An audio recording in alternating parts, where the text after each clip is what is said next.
Hello everyone and welcome to the first of my Yu-Gi-Oh tutorial videos. I'm uploading these videos in the hopes that it will make the game more accessible to some new players. So I'm just going to break things down from the beginning, really simple, really easy. And I want to start by talking about the basics of the game and the field. Because if you look at this, it's kind of daunting. There's a lot of colors, there's a lot of weird zones, there's a lot of things going on. So for this first video, I just want to talk about what each of these things are, the basics of Yu-Gi-Oh, and explain it all as simply as I can. So in Yu-Gi-Oh, the goal, if you look at the top here, you see my life points and my opponent's life points. I'm not dueling an actual person right now. It's just a test hand. But if you look up here, you see 8,000, 8,000. The goal of the game is to deplete your opponent's life points from 8,000 to 0. And that's when you win. And there are different ways of doing that. You can deal battle damage to them by attacking with monsters. You can use card effects that deal damage to their life points. And then there are some alternate win conditions. If anyone is familiar with the first episode of the original Yu-Gi-Oh! Duel Monsters anime, the Pharaoh defeats Kaiba with Exodia, which is an alternate win condition where if you have all 5 pieces of Exodia in your hands, you automatically win the game.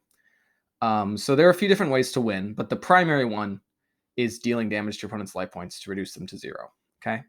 And so that is the basis of the game. Now let me get into the breakdown of what you see here on the field. So you have your deck here. This is just a test deck, so it's not a real deck. Typically, your deck would consist of between 40 and 60 cards based on the rules. So your deck is here on the far right. When you draw a card, you will draw it from your deck. If you activate a card effect that lets you bring a card from your deck to your hand or special summon a monster from your deck, that's where that's going to happen.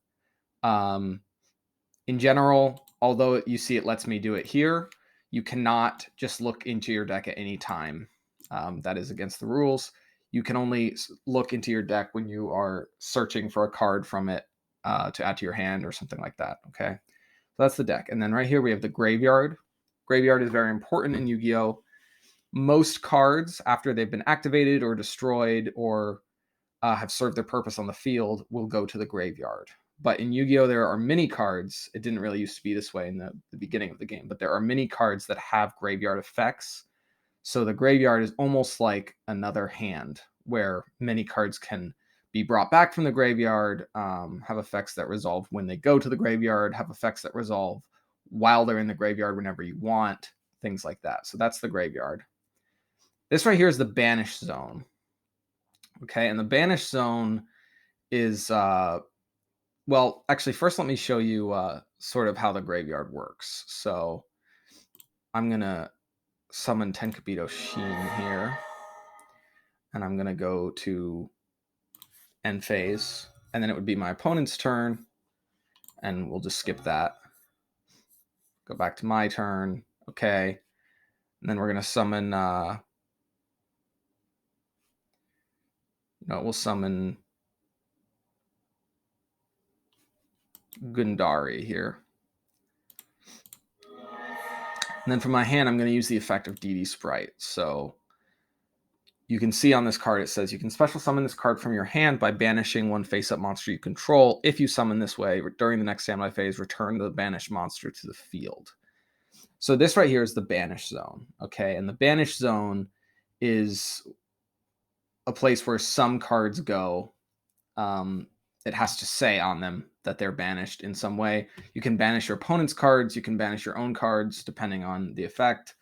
And generally, if a card is banished, it's harder to get back than a card in the graveyard, and there are fewer cards with effects when banished. But it is, in some ways, like a second graveyard. In the earlier days of the game, a card that was banished was pretty much not coming back. It actually used to be called removed from play because it was like this card is out of the game permanently now. But that is not the case anymore with how the game has changed. So that is the banish zone here. So DD Sprite, we're going to use this effect. So by banishing Gundari from my field, I can special summon him in attack or defense mode. And you see, because it says by banishing one face-up monster you control, Gundari goes right to the banish zone. He is not in the graveyard. Okay. We'll go to end phase. Opponent draws. Okay, so now the second part of DD Sprite's effect is resolving. Don't really worry about this right now. I know it's probably complicated, but it will bring Gundari back to the field. And then end phase. My opponent has too many cards, so he has to discard one. So we'll just discard. So when you discard, it goes to the graveyard, generally.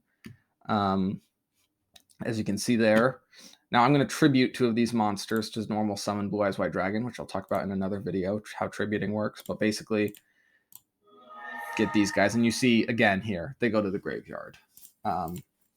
Generally, that's where most cards go. Neither of these cards happen to have graveyard effects, but graveyard effects are, as I said, pretty common in the game. Okay, so that's the graveyard. That's the banish zone.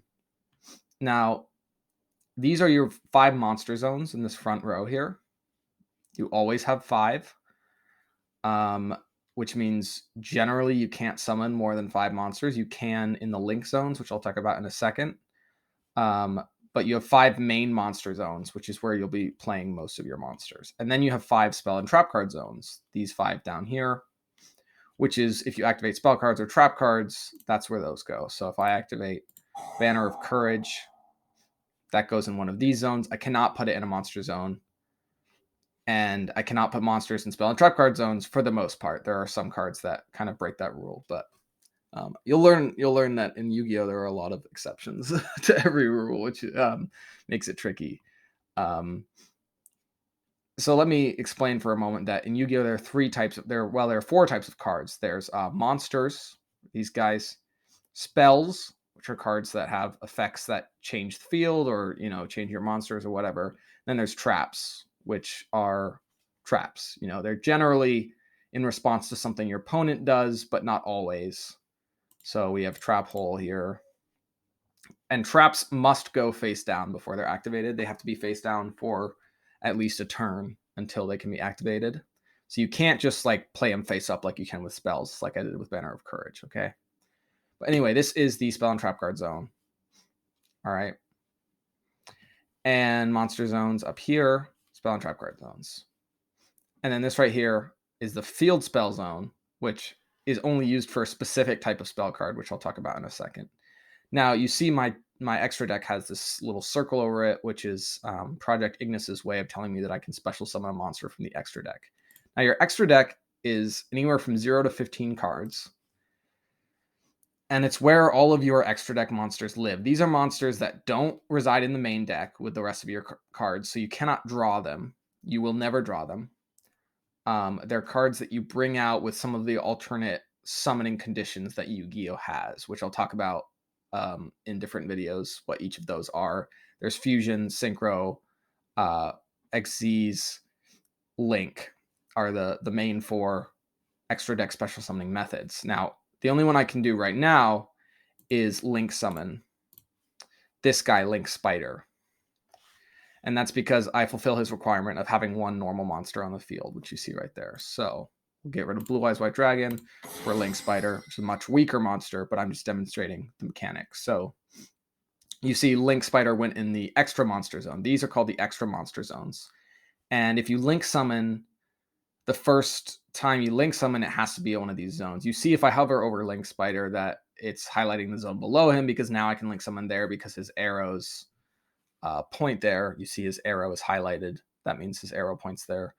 But more on that later, more on Link Monsters later in a separate video. So in other words, the extra monster zone is a place where you can special summon monsters from the extra deck sometimes, okay? Now,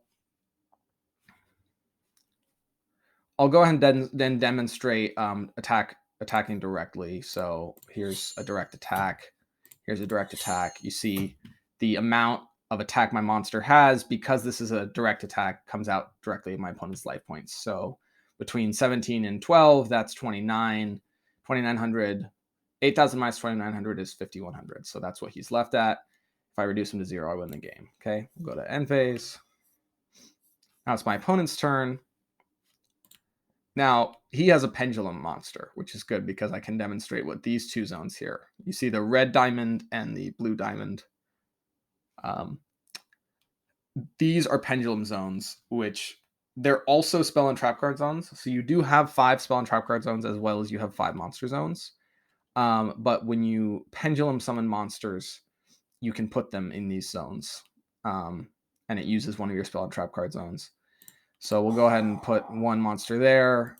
I'll talk more about pendulum monsters in a separate video, but you can see that they have this weird, they have the red diamond and blue diamond on their card, and they have this weird extra effect. There's more text, which is kind of makes them a bit of an eyesore in my opinion, but that's generally how pendulum monsters work. And then I'll demonstrate to you how traps work. So we'll summon Gundari, we'll normal summon him. And now you see it's giving me the option to activate my trap card because the requirement for it has been fulfilled. So this is Trap Hole. This is a classic card. When your opponent normal or flip summons a monster with 1,000 or more attack, target that monster, destroy that target.